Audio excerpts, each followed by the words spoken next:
Hi, thanks for joining Catching Up with the Zoo Crew. I'm Leonora Dillon, and I'm the Education Curator here at the zoo, and you are here at the zoo with us today. As you can see behind me is some construction that's going on. It's part of our Australian exhibit. We're excited about the things that are happening there, and hopefully you'll be able to see some of the progress over the next couple of months. As the exhibit comes a little further, you'll be able to see our wallabies. The wallabies are actually on site right now, but they aren't on exhibit, so as the exhibit progresses, they will be coming back into place. We also have a kookaburra that is on site and will be in the Australian aviary, which we're very excited over. If you're here early in the mornings, you'll hear the kookaburra calling. You can't really see him, but he's hidden kind of behind the ocelot area. So if you're over in that area and you hear a phenomenal jungle bird sound, it is our kookaburra. So today we're going to be talking to a couple of our keepers. Our keepers are wonderful people who assist us in tending to the animals that you see out on exhibit. Today we're going to be talking with Ian Shelley and Caleb Oliver. Our keepers do a lot of things other than just tending to the areas. They go through the exhibits, of course, and make sure that everything is tended as far as food and that the exhibits are safe for the animals, but they do a variety of other things. They enrich our animals, which means they come up with activities that are above and beyond the normal everyday life of the animal. Sometimes it's creating toys, sometimes it's giving them different activities that they haven't done in the past.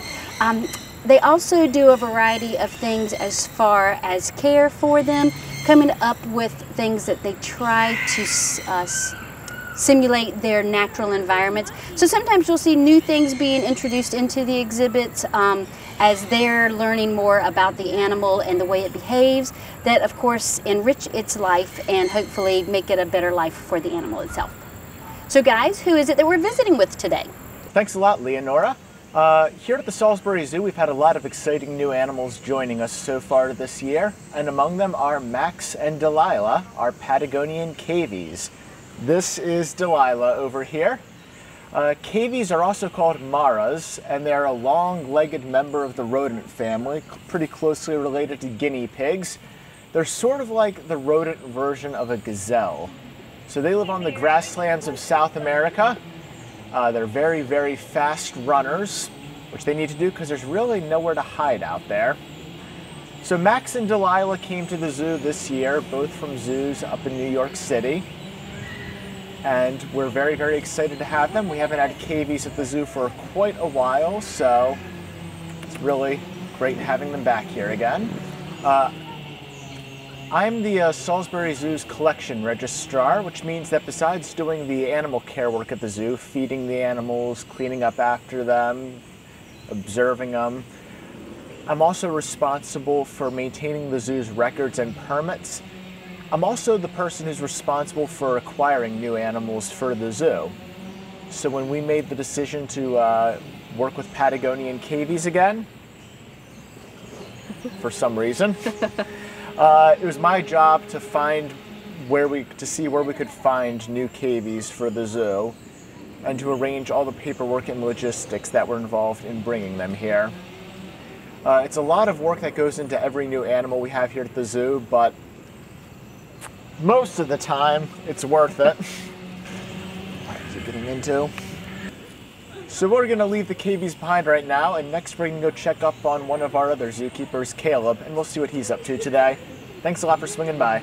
Thanks, Ian and Delilah. I'm Caleb. I'm a zookeeper here at the Salisbury Zoo as well, and I am the primary caretaker for the animals that are in the middle part of the zoo, middle geographically, not necessarily in the zoo itself, not necessarily of animal types.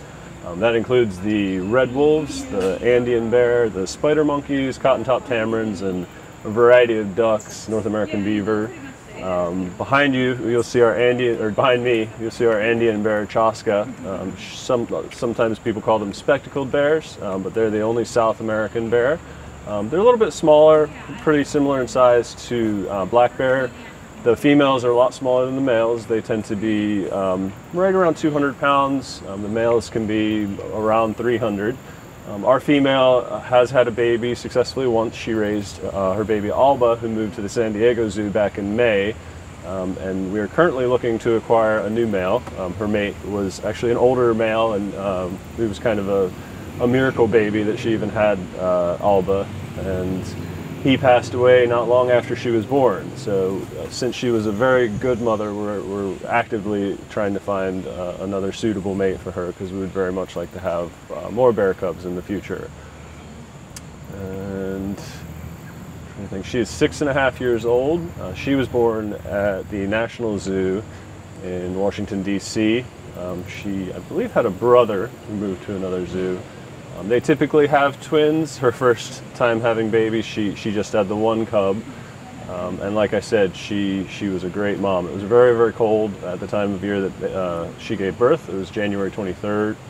And she did a very, very good job of taking care of the baby, making sure that they stayed warm. They a lot of the time are very reclusive in the wild. They're very hard to study and find any information on them. So they don't know their exact gestation period, but they believe it's about 63 days. So it was a lot of guessing games when she had the baby and leading up to that time, where we had to just kind of follow her cues and leave her alone as much as possible, so we didn't stress her out, and so that she could take care of the cub, but also provide what she needed when she needed it. It was a really, really neat experience. Everyone in Salisbury also got very attached to the cub. We had a naming contest and a photo contest, and we were sort of sad to see her go. Of course, we got very attached to her, as well as the rest of the community. But it was bittersweet in that she moved to such a nice facility. Actually, Ian and myself were able to accompany her on the shipment and spend a few days working with the zookeepers out there to help her settle in. And from all the updates we get, she is doing great. They're going to actually pair her with a 6-year-old male sometime within the next year or so. That they're in an adjoining exhibits now where they can smell and hear each other a lot. They see each other a little bit, but there's still quite a size difference because he's a big boy, so it might be a little while before they're actually physically introduced. But the goal and hope is that they too will have some cubs down the line. I've been with the Salisbury Zoo a little over 10 years now, and it was probably the most interesting experience I've ever had working at the zoo. We also have a new ocelot at the zoo, a Nahi. She's a 1-year-old female ocelot. They're small South American wild cats. Picture a small jaguar, but a little bit leaner.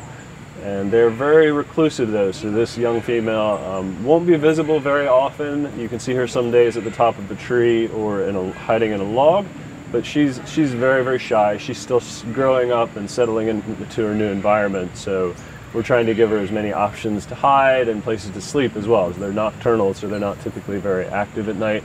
We do have some brief footage captured on a game camera that I believe is on the zoo's Facebook page, and she's very, very cute. And we are hoping that within about another year and a half, we'll be acquiring a male.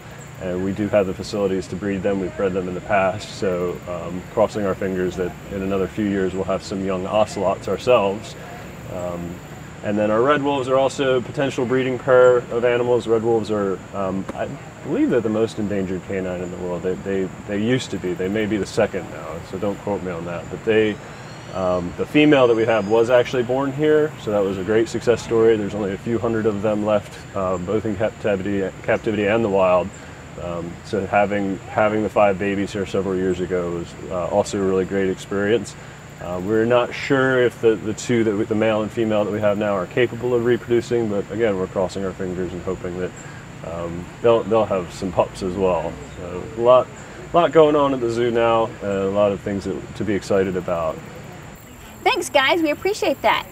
So some great things that are happening here at the zoo in the next month. We have 2 fabulously fun weekends. October the 15th and October 22nd, we will be hosting our Not So Scary Halloween happening. It's a really big mouthful, but it's a really fun activity. We are offering those events. It's based for children 10 and younger who really don't want the scary part of the Halloween event. The children get to trick-or-treat around the zoo. There are activities and games that they'll get to play with their admission tickets. We have a hay maze that they get to go through, as well as getting to view some of the local dance groups. And of course, there's yummy baked goods that they can purchase. We hope to have a large crowd that's coming out. The event takes place from 1 until 4. The tickets in advance you can purchase here at the Ocelot Spot gift shop. It's $8 for children, and if you purchase in advance, you get a free adult ticket with your child's ticket.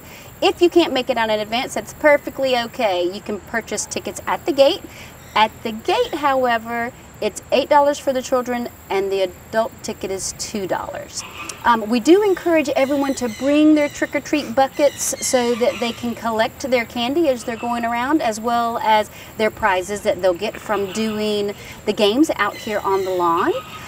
All of the proceeds that come from the event are put back into education, so it helps us to continue to be able to fund programs that we do out in the community, career days, things where we are educating folks about conservation and of course the animals and the environment here locally as well as all across the world.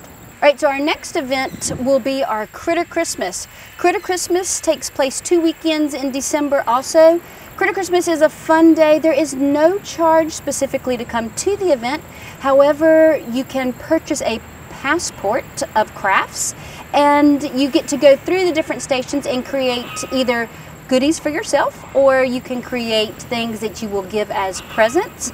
Last year we had 13 different stations where you could come through and do a variety of things, everything from gingerbread cookie decorating to creating holiday cards, making ornaments. We also encourage folks to do some of the activities that help our feathered friends during the winter months. So we have our bird feeder station so everybody can come by and make a bird feeder. And then of course hang it in the trees around so that we're assisting those animals over the winter months. The passports are offered here on site the day of the event itself. The dates for that event are December 10th and December 17th. It runs from 1 until 4, and most of the activities are housed in the Education Center and the Wolf Building, so you can check either of those locations as you're coming in. So we appreciate you coming out here to the zoo, and of course donations are always accepted. We have our bears at both the east and the west gate where you can drop in a little change to assist in some of our animal feedings and tending to our critters here. Of course, if you are interested in doing anything above and beyond, feel free to contact us. We would be more than happy to talk to you. And we appreciate you joining us here and catching up with the Zoo Crew here on Pack 14.